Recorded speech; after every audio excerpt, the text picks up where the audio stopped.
Vamos abrir aqui a carabina Hatsan Strike Edge 5.5.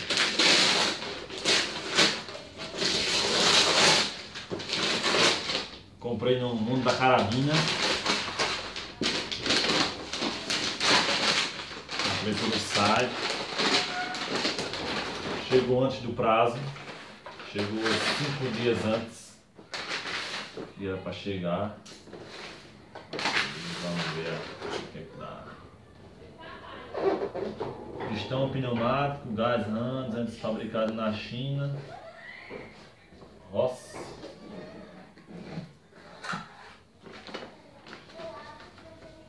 Manual Ross da Hatsan. Um óculos de brinde WD-40 que vem de brinde também. O chumbinho que veio no kit. Não, o chumbinho não foi só isso não.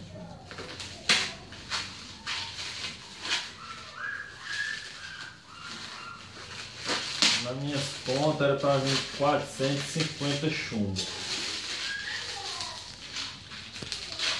Na minha conta era 450. Isso aqui vem 250 unidades da Sonic dourado. Era para vir mais. Depois eu vou ver na nota fiscal. Aqui ó, viu mais ó. Esse mesmo. 100, 200, 450. E aqui a máquina.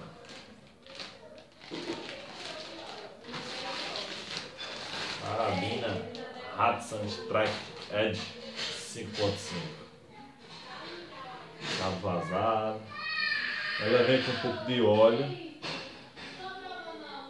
Que acho que é para não enferrujar, para manter aí a qualidade. Boa, muito boa.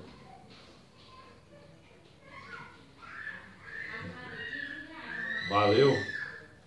Vamos gravar uns vídeos aí e colocar no canal, matando algumas coisas e fazendo tirar o alvo aí, eu e outras pessoas.